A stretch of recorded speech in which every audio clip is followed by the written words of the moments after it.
Hi, Dragomir. How are you? Hello, hello. Hi, how are you doing, Dave? Good to speak to you. Good to speak to you. As you see, I'm in the office today. Welcome to the kind of Leaders series. As I always do, a bit of an intro to kind of all of this. GCS is a technology recruitment brand. We work mostly in kind of US and Europe. And what we try to do is bring together expert talent in innovative companies, of which JPyramid, of which Dragomir is the CEO and founder, is definitely one. Connect is our way of building communities, so bringing together expert talent and innovative companies together in this community that we do online and physical events. The Leaders series is a series of podcasts and video interviews that we've done since over the last 3 months, talking to leaders within industry about how they're dealing with the situation that we're in, and now really how they're dealing coming out of it. And Dragomir, we've been speaking before, he's got some really interesting kind of technology insights and how we can do that. Dragomir Kovacevic is as I said, the CEO and founder of JPyramid. JPyramid is an IT consultancy focused mainly around data, AI, and how to work with their consultants in order to build much better solutions within that.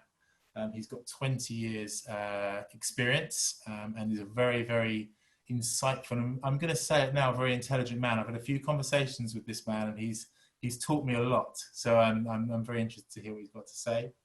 Dragomir, obviously that's my introduction. Can you tell me a little bit more about kind of what interests you, what kind of where you're coming from at the moment within the industry, and how maybe the last few months have been for you in terms of your business and the experience, as it were. So. Yeah. Thank you, David. Thank you for the introduction. So, as I said, JPyramid is focused mainly in the domains of big data analytics and artificial intelligence. We as a company, we tend to look always towards new technology developments and how to use them, all these new innovations, how to use them and to reduce the cost for the customers and to improve the delivery of these software projects. So over the years, we've seen different spikes in technology, different movements from on-premise to cloud, and now we can see also hybrid type solutions, and all of these type of technologies are becoming, especially the cloud ones, becoming more relevant now in terms of cost reduction. So there's always, we're looking at the cost dimension, how to utilize those technologies. Over the years, we had a slow growth. We had some challenges with new growth, sudden spikes, like every other business. We learned how to deal with them, and also other challenges we had are in the domain of clients suddenly switching from technology A to technology B, and from, let's say, on-premise to cloud, and then suddenly you need new skill sets for your staff, and how do you actually replace, or how do you augment, or how do you upgrade the skill sets with your staff? So the way we dealt with those problems is we used companies like yours, to help us out in the short term, to identify adequate staff to allow us actually to evolve the knowledge and experience with existing staff. So that was very helpful, and GCS has helped us a lot in the past as well. Thank you for that. That's what we tried to do. And that's a great experience we had with your company and the approach we used there. Now, during this COVID crisis, yes, the volume of business has gone down.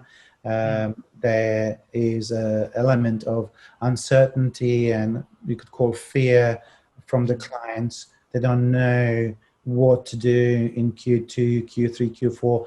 Where is the industry going? The customer demand. There are a lot of questions around that as well in the industries. So now, although these challenges are sudden and temporary, had different crises in 2000 and 2010, and each of them had kind of a similar mix of like some loss of faith in the products and clients disappearing.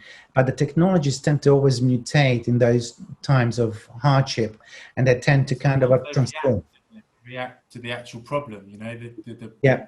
You might not have made the problem, but technology adapts, you know, like we talk about kind of video conferencing, you know, video tools have reacted and been pushed forward by this problem, haven't they? You know? Correct, correct. And also, I remember when I went through 2010 and onwards, we suddenly sort of shift from on-premise into cloud. And then, and there was a sudden switch. And then people started cutting costs through different cloud techniques. But then as the time went by, we realized we have issues around data security. Where is data residing? And then once that's been solved, there were other issues around like our backup data again. And suddenly there was then a shift like, well, we need to have some data on premise which we can't share with anyone, or we do not want to risk to share with anyone. And then there is a data that we are happy with doing that. And that kind of created a different type of hybrid systems that we experienced as well in the last 10 years. And, that's right. And it looks like these hybrid type solutions are more beneficial to the business in order to cut costs down. Again, quite a lot of people that I've spoken to on these leader series, when they kind of come in with solutions, are able to bespoke systems and solutions. And I think you've talked about how JPyramid can do that quite well. You know, do you think that's important for business leaders and people developing solutions to be quite kind of open in the types of solutions they provide now? Yes, and for example, we've seen the revolution with open source technologies and how they influence the whole IT landscape. And now the bespoke type solutions, for example, we have a data platform that has been built on open source software. We call it Data Tachyon Platform, DTP. And the technologies are known. The technologies are used by the big companies like Facebook and Google over the years. So there's some form of stability. In terms of support, there's a big community there as well.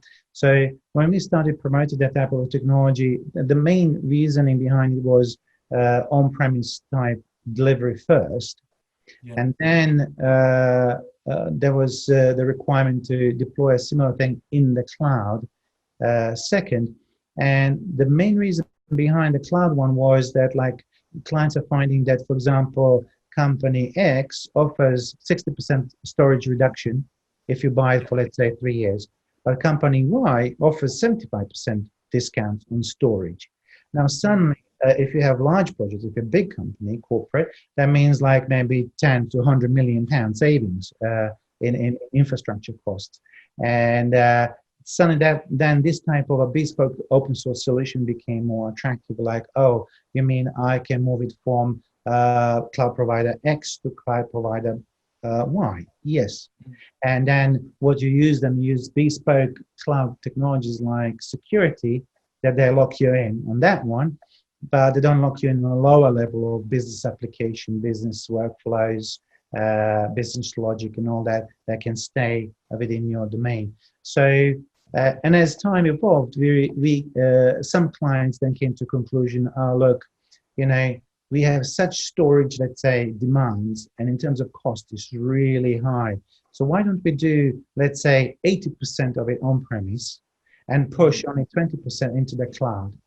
And through that process, save a lot of cost on storage, on processing, and so on. We've seen that with artificial intelligence type applications, especially with developers saying like, oh, today I need to run 20 different runs, and each run is 3 hours, for example. And if you do that in the cloud only, you suddenly realize, oh my God, you know, you are taking a lot of data, moving a lot of data, doing a lot of experiments, and suddenly the costs go through the roof. If you have 40, 50 developers, that is a lot of cost. So the solution to that was to actually use something like our platform on premise, do all this AI, data wrangling, data cleaning. And once it's ready, you actually push more the pre-production, production type or test type things into the cloud in order to reduce the costs. Some people just do production in the cloud, and the rest Yeah. development is on premise. But you need a form of a hybrid solution for that, and a flexibility to move between the cloud environments. And that's why we slowly evolved. It kind of evolved organically. It was more on demand, on need. It was, how can I reduce cost for development? How can I reduce cost for testing? And then we ended up with a platform that helps clients to do that. And so it's success to the business, I guess, and how you're kind of moving forward. I mean, you talked about kind of the importance of data, the importance of delivering solutions, and actually one of the key things you've talked about is cost, which sometimes, you know, when you're talking about kind of data warehouses and data itself, people might not necessarily think about, because obviously they're quite abstract costs, aren't they? They're not headcount costs. They're not like this piece of kit cost. It's kind of ongoing kind of subscription costs and an amount of use costs. For those who don't really understand, like if you're building a data warehouse or something, what are the kind of key things to watch out for when it comes to cost? You know, if I'm looking to build this now, what's actually going to cost me money? Yeah. So if, let's look at it from a practical point of view. Let's say I'm developing a solution, and with cloud company X, your solution, let's say, costs £35 per hour, per terabyte, sorry. Yeah. And for the solution, you need 50 terabytes of storage, for example. Yeah. And now, if you develop everything in the cloud, during the day, I create different experiments, whatever they are, especially for AI. And I turn 1 terabyte becomes maybe 5 terabytes because I'm creating a lot of test data and all that. So suddenly, that type of a cost you didn't actually calculate originally. You know, when management calculates, they say like, oh, we have a budget for 3 months for 5 people, and budget is X fixed, and we got that budget now. And what I haven't calculated is all these kind of fluctuations of data, and suddenly the costs go up by 15-20%, depends what you do. So some people try to say like, well, we need an extra room. Some go up to 25%, but that might not be enough. So you have all these variables, especially with storage, that can surprise management if they have short-term type projects. Even in a 6 month type project or a year project, they will have the same issue. They couldn't project the volume of data they will need for the whole cycle to complete. And am I right in saying that the more successful, the more it's utilized, the more projects you're running on it, the better job you do, the more data you'll use. So it's almost kind of a self-fulfilling prophecy, right? If you do a good job and get everyone to use it or get your customers to use it, then it's going to cost you even more money. Yes, and I wanted to actually also add a dimension of data cleaning. So in terms of cost. So initially, a lot of companies, I would say, a lot of them would say, probably 80% of them would say that the data they receive is actually not clean data. It has a lot of things they don't understand, or it's been lost, or it's in ready state, and all that data preparation analysis actually creates extra volumes of value cleaning. So this is another hidden cost. For example, I received 1 terabyte of data, started cleaning it, but I have like 12 versions of it because I need to discuss with people what to do with each version. So suddenly I've got maybe extra 5 terabytes of data. Nobody ever dreamed of that one. And that's on small scale. If you expand that to a corporation level, then you're talking big numbers. So you have the development cycle that creates data and the cleaning. You're talking about voice and things like that as well. That adds to the complexity. Oh yeah, that I mean, for example, in AI, we are dealing with image recognition, and images are the heaviest ones, especially if you have video streaming. For example, if you're streaming data from cameras, be it on train stations, airports, whatever, the volumes are horrendous. And you first to get the first version of it, and then you have to have a backup of that, and then you have to work on the development, and then test, and so on. And before you know, you have like 10 versions of the same data, but that's all in terabytes. And then you've got to be clever with it, because otherwise you just got the data and you're not actually doing anything with it. You're just holding and paying for it, aren't you? You built this warehouse, be clever. So Yes, we actually did have one client where they had a data set, and they used it. Well, by the time they moved it, stored it, and everything else, it was about 4 months before it was ready to be used by anyone. And in 4 months, things change. People move, key stuff might be leaving, you name it. Like things like COVID happens, and the whole thing that was done, let's say 4 to 6 months ago, it's all kind of wasted. And so time to market or data to market, data to project becomes very relevant. And for example, with our platform, we provide real-time data processing, not just like batch. So whatever you get, you try to make it immediately available to the end consumer, be it development projects or other systems. So the and that actually comes down to data strategy. What I've noticed, a lot of organizations have one way or for one reason or another, the data strategy is not clear, which links them to cloud strategy. So 80% of them would complain like, oh, data is not clean, is not ready, it's missing this and then the other, because the data strategy is not clear, because between the departments they couldn't agree because of the traditional silos.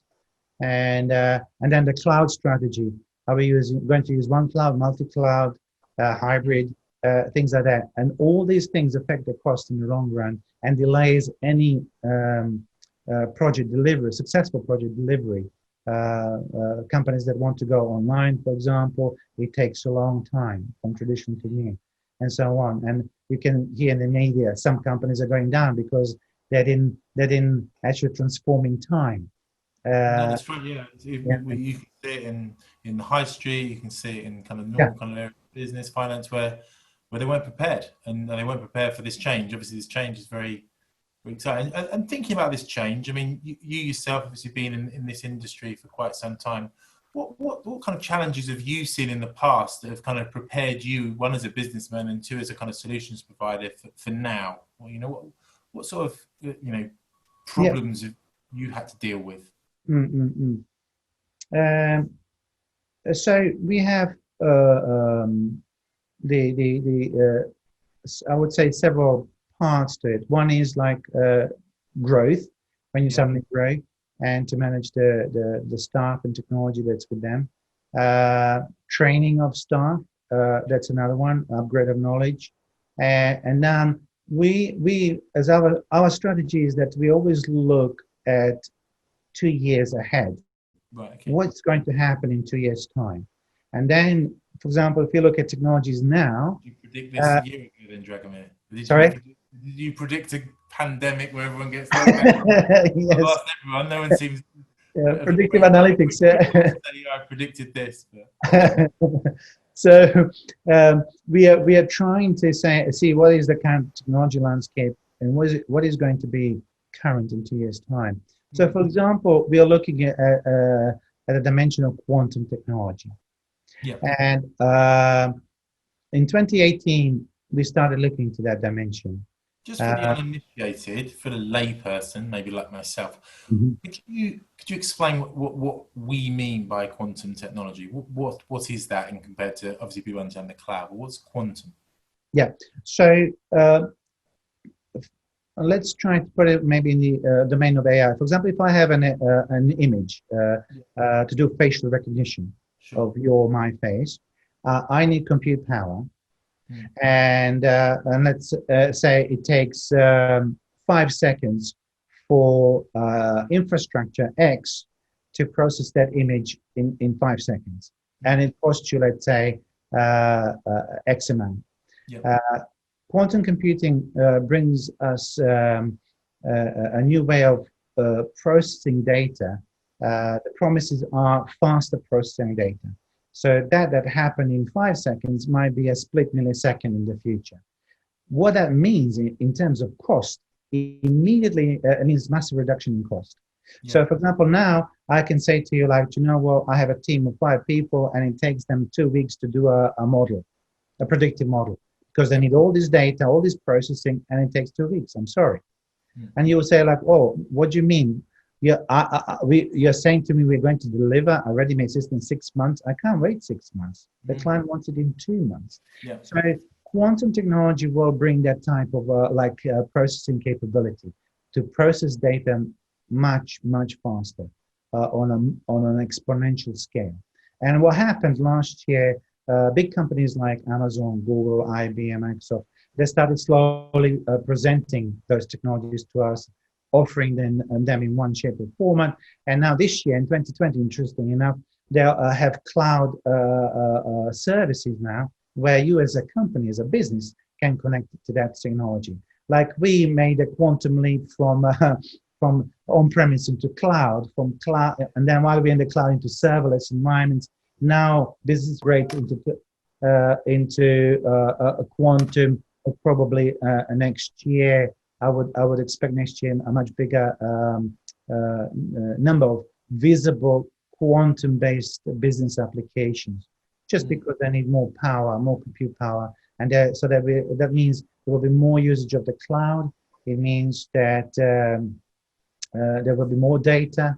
So it's good for big companies that are selling that service, but it's also good for businesses where you say like, well, I need to deliver a product maybe in 2 months' time rather than 8 months' time. And this kind of technology will allow you to do that. So we are looking, for example, to use that technology in combination with AI for image recognition. So for tracking objects on the ground, like for example, ship tracking is a popular one with satellites. We take a satellite image and then do an AI analysis, say, oh, it's ship X. But if you have a lot of ships, a lot of data, you want to do it quickly. And quantum is one of them that might help us. Well, it will help us to process data much faster than before. Time to market. Sort of thing, when you hear that, it's like playing chess or something like that. The quantum computers that play chess, aren't they, against the grandmasters? Yes. That's the type of.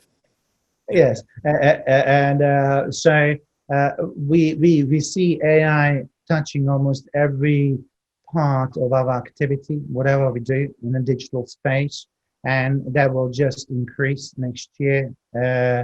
And for that, you would need more compute power, and you will hear much more about it next. And this year already, Amazon has just published its latest version that is now available to general public, so everyone can now access that. So it's already happening, and it's happening at a very fast speed. Like 2 years ago, they said, that's 5 to 10 years away. Last year was 3 years away, and now this year they're saying like, well, we're already here.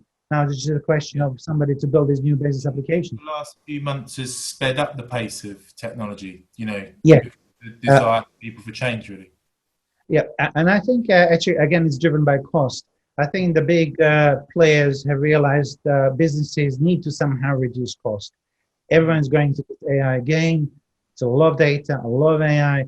And in order to do that, one of the ways is to actually speed up the processing and reduce the amount of money you pay for processing. And businesses like myself, and I'm sure everyone else, they don't care what's it called, quantum or whatever. Yeah. How can you reduce cost for my operation? How can you actually allow me to come out faster on the market to reduce the development costs, support costs, maintenance costs, and increase sales? Yeah. And you talked quite a lot about the technology side. Obviously, you're a business leader. You provide solutions. How have you found the last few months on lockdown, running your business? How many people in your business? About 20 people. Okay. And how have you found that? Obviously, working with those 20 people. We had to reduce some numbers there. We had to do restructuring. We had to talk to clients again. It was more about how do we work with clients and say to them, this is how you reduce costs. Yeah. And we want to help you how to reduce the costs. By allowing them to reduce the costs, they actually can maintain our numbers.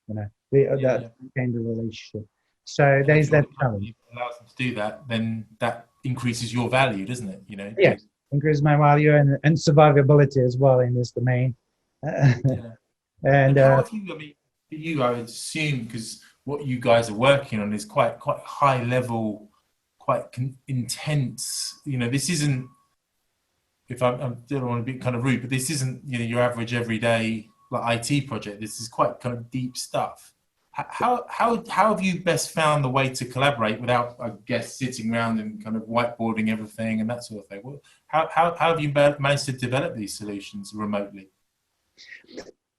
So because we started already in 2018 with our data platform, and actually our data platform helped us to consolidate a data strategy, a cloud strategy, and a kind of a plug and play system.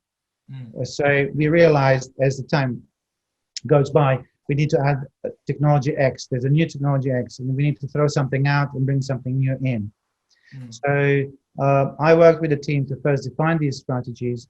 So when we now talk about something new or to change something old, because we define a data strategy and cloud strategy and the components, software components that we use, it makes it easier for us to have these discussions and to say like, oh, okay, take component X out of it because we build it around the platform, and that kind of solution makes it much easier in terms of management, and we expect always some change. For us, change is normal. So every day I expect one of the clients to say like, no, I don't want that. I want something completely different. I've never heard of that one. Or like more recently, actually, COBOL. COBOL, when you read about it, it was invented in 1956. And it's something that's super ancient. You know, most developers don't even know what it is or it exists. And during the COVID time, a lot of people started claiming benefits and whatnot. Like in the US, it was even in the news there, and it crushed the systems. They weren't designed to deal with all this kind of influx of data. And in 2017, for example, researchers found that over 200 billion lines of code in COBOL.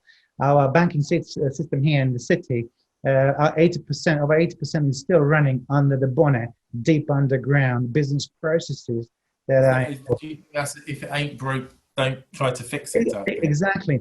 And then, for example, I'm looking now into that opportunity.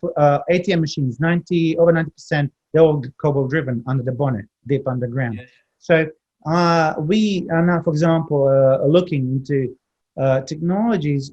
How can we actually create it easier for those kind of clients to transition from that ancient archaeological system, to something that's new? What are these bridges? What are these challenges to make it happen? Because these software developers are disappearing. The new software developers, they don't look at it like, oh, I want to learn COBOL. They don't want that. I want something new, fancy for Korea and all that. So, but the government, a lot of government systems like NHS type, health, energy, water systems, and so on, military systems, they all depend on these ancient technologies. And there's a big challenge. How do you upgrade with a lower cost? It's a cost again. What is the path you switch? Talked about clean data before. Are these old legacy systems, would you say, more secure? Is it, I mean, because they're less on the web and internet based, are they kind of more difficult to hack or that sort of thing? It depends how you, the challenges, it depends how you access them, because these systems have like layers. So let's say the top layer might be a web application, and then it goes like through 4 or 5 layers. So people could potentially drill down to these layers to access these systems. Yeah. So they won't be able to access them directly, but there is a potential for indirect access where they will be vulnerable. And this is another thing, security. For example, HRs are known that a lot of their systems are a bit older, and there are issues around there. And anything, I don't know, systems that were built before 2000 as well have vulnerabilities. And this is the storm coming, security. We are connecting everything to the cloud, where we're creating hybrid systems. We're exposing internal ancient systems to security, potential security flaws. For example, in 2018, nobody knew that a chip had a flaw. So although the cloud provider said everything is super secure, don't worry, the chip itself had a flaw. So they had to do a reset and a patch. But up to that point in time, the implication is that people could have read all your data if they knew how to access the systems. So security is a big thing, you know. And I've noticed also security strategy is another thing. So we have like data strategy, cloud strategy, and then security strategy. And that is something that businesses they talk about it, but it's more, how shall I say, on the generic talk, you know. And they would then trust maybe provider X, and they would say like, oh, we are compliant with security because client X said so, you know. So that is kind of a challenges, I would say, as well. It's not sufficient because, for example, I might say to you, security, this is the security we use, and this is good. But then I don't know all the backend systems and all the engine systems you have, and you haven't allowed me to touch upon those ones. So the security goes only up to a certain level.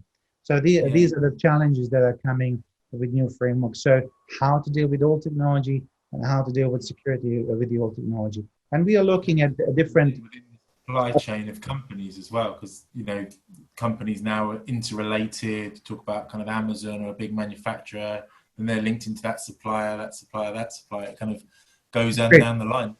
Yeah, and we are looking, for example, into security technologies that are more in the vein of the cryptographic, what's it called, world. So, for example, if you outsource your systems to be developed somewhere else, or even the production system, the data needs to be in the clear at some point in time, and only administrators are allowed to see the data in the clear at that point in time, and that is when the vulnerability is there. So we are looking at technologies that would stop even the administrators to see the data. And there are specific type of technologies that are appearing now on the horizon for that. Quantum plays, again, an interesting role in all of this.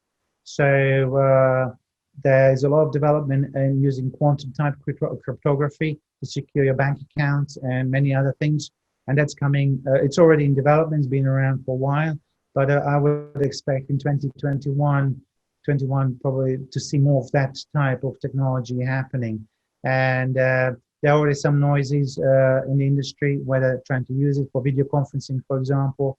And you need a secure channel, so you need a specific type of technologies. For example, we don't know whether this conversation is intercepted by somebody as it goes around the world over the internet and things like that. People are obviously very interested in this conversation, Dragomir, so I'm sure there's a few hackers in there, they're learning all the secrets.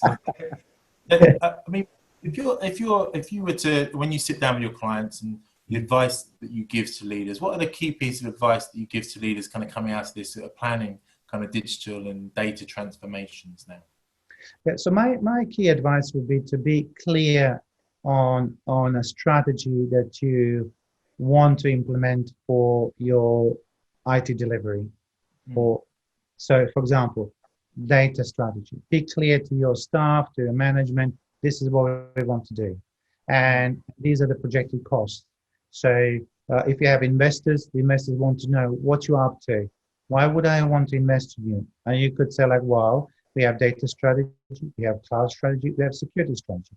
These are the technologies that we want to use. These are the projected costs for these types of strategies.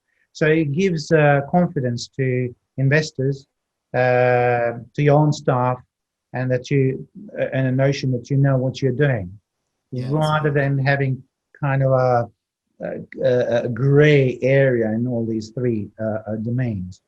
And you're bound to fail if you stay gray, in those areas.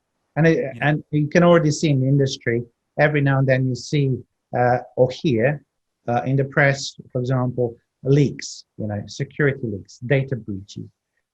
All these things are happening because there was insufficient data, cloud, and security strategy in place at the time when they were building those systems.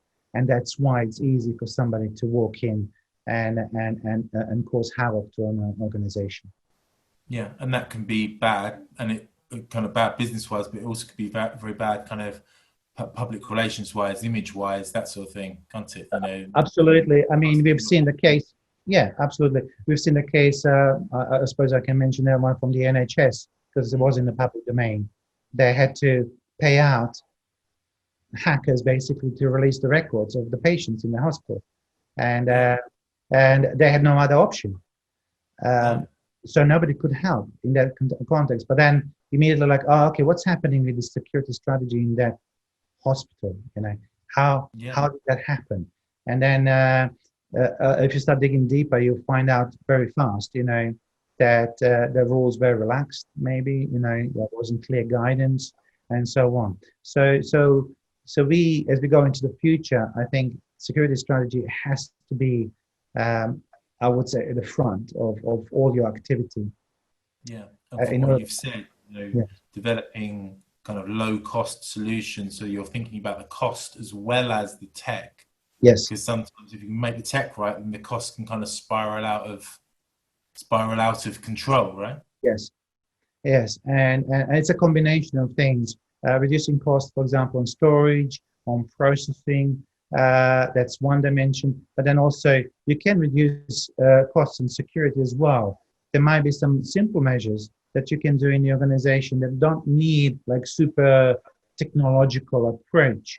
It might be just some basic management, how you're moving data around. You know, not everything has to be connected and interconnected. Some things could be disconnected and maybe a bit more safer, because you know if something is disconnected, it's just disconnected. You can't access it.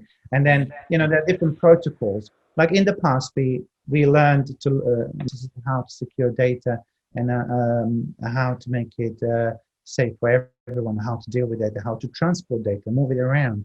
That's a big issue these days. And there are solutions out there, but again, it depends all on the strategy. If you're clear on the strategy, you know, what is my security strategy? A, B, C. Okay, does that protect my business? Yes. Okay, let's go to the next step. Otherwise, all your investments that you make into new technologies, new deliveries, new systems, it's going to be worthless if people just are able to actually hack it and misuse your data and again gain access to your data. And we hear it every day. One of these big corporations, they're falling victim to one of these flaws. It's hard, isn't it? You know, they're always out there. So this is my last question. You know, obviously, kind of coming from a recruitment background, and with the changes, and also what you're seeing in the changes in technology, how do you think that's going to affect the world of recruitment and staffing for leaders like yourself? I can see that technology is continually evolving, continually growing. So all these new technologies that are coming, then you need new people. So from a recruitment perspective, for you guys, it will be a positive development. So you will have new technologies, new recruitment, but then you have legacy systems. Yeah, exactly. And I've never seen even, I mean, if you look at any programming language that people are using out there, it's still, they use like in the last, 50, 60 years, it's still being used. So these things don't die. They just kind of transform themselves into maybe a support model.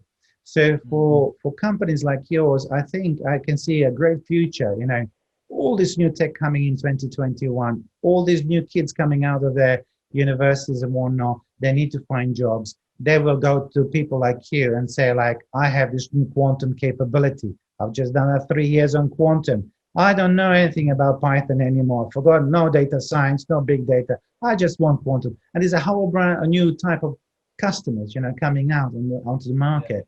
And so I can see a great future for recruitment business. The only other thing I would notice is like, because we are companies have realized like, oh, I can have staff now multiple continents in any country on the beach working with Zoom and whatnot.